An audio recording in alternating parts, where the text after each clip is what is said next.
Antarctica की अनजान और खौफनाक दुनिया बेशुमार मिस्ट्रीज से भरी हुई है। कुछ को तो सॉल्व कर लिया गया है, लेकिन कुछ तो अभी भी साइंस के पल्ले नहीं पड़ रही है। बर्फ की मोटी परत के नीचे कौन सी दुनिया बसी है और यहाँ से मिलने वाला 10 लाख साल पुराना आइस क्यूब हमें टाइम ट्रेवल करवा कर हमारे अर्थ के पास्ट में ऐसे लेकर जाता है। अंटार्कटिका, जिसको दुनिया का बॉटम या फिर साउथ पोल भी कहा जाता है, यहाँ की बर्फ की मोटाई 4.7 किलोमीटर तक रिकॉर्ड की गई है। ये इतनी गहराई है जिसमें बुर्ज खलीफा जितनी 5 बिल्डिंग्स को एक दूसरे के ऊपर खड़ा किया जा सकता है। इस बर्फ के अंदर लाखों साल पुराने राज आज भी दफन है। सबसे पहले हम जानेंगे यहाँ की बर्फ के नीचे छुपी हुई जिंदगी के बारे में। नंबर 7, 2022 में वैज्ञानिकों ने सैटेलाइट इमेजेस की मदद से अंटार्कटिका में मौजूद लार्सेन बी आइस शेल्फ पर एक अजीब सा निशान देखा। इनको इन पर शक तो तब हुआ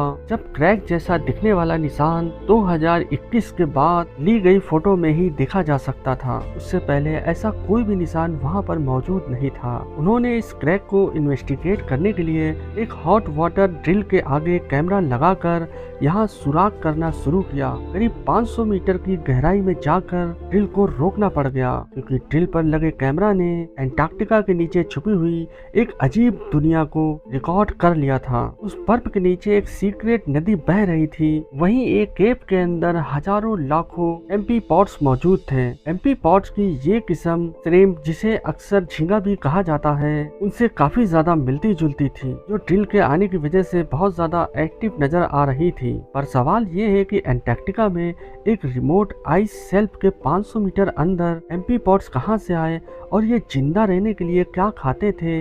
एक्सपर्ट का मानना है कि समंदर में तो झींगे मरे हुए डीकम्पोज प्लांट खाते हैं। इसका मतलब तो ये हुआ कि अंटार्कटिका की इस सीक्रेट रिवर में कभी न कभी प्लांट्स भी हुआ करते थे, जिनको खाकर ये अपनी दुनिया को विकसित कर रहे थे। नंबर 6, समंदर का अभी तक का सबसे गहरा पॉइंट चैलेंजर डीप है। दूसरे नंबर पर ब्राउनसन डीप, लेकिन तीसरा गहरा पॉइंट अंटार्कटिका के सदर्न ओशन में फैक्टोरियन डीप के नाम से जाना जाता है। इसको 2019 में डिस्कवर किया गया था, जिसकी गहराई 7437 मीटर्स कैलकुलेट की गई है। फैक्टोरियन टीम को सोनार स्कैनिंग की मदद से अंटार्कटिका के करीब डिटेक्ट किया गया है। इसमें शिप पर सोनार स्कैनर लगाकर सदर्न सी के बर्फीले पानी पर चलाया जाता है। अभी तक सी फ्लोर का जो मैप सोनार स्कैनिंग ने बनाया है, उसमें 1200 टेस्ट लगे हैं, लेकिन अभी भी रिसर्चर्स ये जान नहीं पाए कि ये पॉइंट कैसे बना था और इसका आसपास के समंदरी फर्श के साथ क्या कनेक्शन है। नंबर 5, 2022 में अंटार्कटिका से गुजरने वाली एक क्रूज लाइन के पैसेंजर ने पानी में एक बहुत बड़ी जेलीफिश देखी। क्रूज के ऑपरेटर ने सबमर्सिबल डिप्लॉय की और पैसेंजर को पानी के अंदर जेलीफिश का नजारा दिखाने ले गया। ये एक बहुत बड़ी जेलीफिश थी, करीब 33 फीट बड़ी। इसको जॉइंट फैंटम जेलीफिश कहा जाता है, लेकिन हैरानी की बात तो ये है कि फैंटम जेलीफिश नॉर्मली ओशंस के 3500 फीट की गहराई में रहती है, पर इसको अंटार्कटिका के समंदर के सतह पर देखा गया था। अभी तक रिसर्चर्स को कंफर्म नहीं है कि इतनी बड़ी जेलीफिश इस समंदर के सतह पर क्या कर रही है। नंबर 4, अंटार्कटिका की वीरान बर्फीली वादियों के बीच में रिसर्चर्स को बर्फ के अंदर से एंशिएंट रेन फॉरेस्ट के सबूत मिले हैं, जो 9 करोड़ साल पुराने हैं। ये डिस्कवरी अंटार्कटिका की उस दुनिया का सबूत है जो बरसों पहले खो चुकी थी। ये फॉसिलाइज्ड जंगल बर्फ से ढके समुद्री फर्श के भी नीचे से मिला है, जिसमें पेड़ों की जड़ें, फॉलिंग और उनके बीज पाए गए हैं। रेडियोकार्बन डेटिंग से ये पता चला है कि इनका ताल्लुक क्रीटेशियस पीरियड से है, वो वक्त जब अर्थ के एटमॉस्फेयर में कार्बन डाइऑक्साइड ज्यादा होने से यहाँ गर्मी भी बहुत ज्यादा हो गई थी। ये फॉसिल्स अंटार्कटिका का ऐसा नक्शा बता रहे हैं जब यहाँ हरी भरी वादियाँ और रंग बिरंगे फूल पौधे हुआ करते थे। इसके अलावा 1909 में यहाँ से निकलने वाला कोयला इस बात का सबूत है कि अंटार्कटिका का रेन फॉरेस्ट कई करोड़ साल तक यहाँ मौजूद था, जो अब फॉसिल फ्यूल में कन्वर्ट हो चुका है। नंबर 3, अंटार्कटिका की बंजर बर्फ के अंदर से अभी तक ढेर सारे मीटेराइट भी मिल चुके हैं। ये कोई आम पत्थर नहीं, बल्कि एक बहुत बड़ी यूनिवर्स का सबूत है। इनमें से कई मीटेराइट्स का हमारे पड़ोसी मार्स से ताल्लुक है। इनमें से एक मीटेराइट जिसका नाम ALH 84001 है और ये हमारे सोलर सिस्टम का सबसे पुराना ऑब्जेक्ट है। है, करीब 4.5 अरब साल पुराना। इस मीटेराइट ने 1996 में हेडलाइंस ये बनाई थी जब साइंटिस्ट ने ये ऐलान किया कि मार्स से आए मीटेराइट में माइक्रो फॉसिल्स के सबूत मिले हैं, जिसका मतलब है कि जब ये मीटेराइट मार्स से टूटकर यहाँ आया था उस वक्त मार्स पर जिंदगी मौजूद थी। साइंटिस्ट के इन दावों की वजह से ही मार्स पर आज जिंदगी ढूंढने की कोशिश की जा रही है। इस मीटेराइट से साइंटिस्ट को मौका मिला कि वो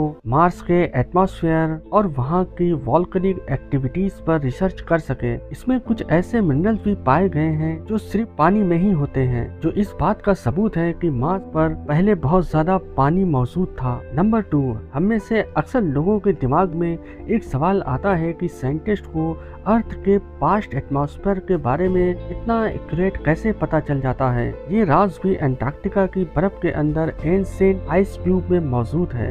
यहाँ पिछले हजारों नहीं लाखों सालों से बर्फ मेल्ट नहीं हुई, जिसका मतलब है कि इनके अंदर उस वक्त के एटमॉस्फेयर के एयर बबल आज तक सुरक्षित हैं। यहाँ तक पहुँचने के लिए आइस के पूरे कोर को ड्रिल करके बाहर निकाला जाता है।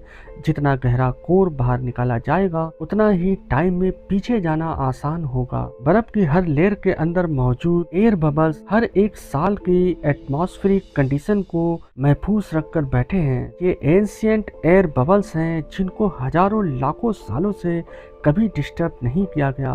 इनमें मौजूद अलग अलग गैसों पर स्टडी करके साइंटिस्ट अर्थ के पुराने दौर की एक झलक को दोबारा से पेश करने में कामयाब हुए हैं। 10 लाख साल पहले बना ये आइस कोर उस वक्त का है जब अर्थ का क्लाइमेट साइकिल 40,000 ईयर्स बाद चेंज होता था। इसके बाद ये साइकिल 1 लाख सालों के बाद बदलने लगा, जो आज तक चलता आ रहा है। इन आइस कोर की मदद से अर्थ का फ्यूचर क्लाइमेट भी प्रेडिक्ट करना बहुत आसान हो गया है। जैसे हर 1000 सालों के बाद कौन से तूफान और सैलाब दुनिया में आते रहे हैं और इनको अब अगली बार कब आना है, ये सारी प्रेडिक्शन इन आइस क्यूब की मदद से ही की जाती है। और अब नंबर 1, 1950 में अंटार्कटिका की आइस शील्ड के नीचे एक बहुत बड़ी माउंटेन रेंज डिस्कवर की जा चुकी है, जिसको गैम्बेटसेब माउंटेन रेंज कहा जाता है। 1200 किलोमीटर तक फैली हुई इस माउंटेन रेंज के पहाड़ 3000 मीटर तक ऊंचे हैं। पर हैरानी की बात यह है कि ये पहाड़ दुनिया में मौजूद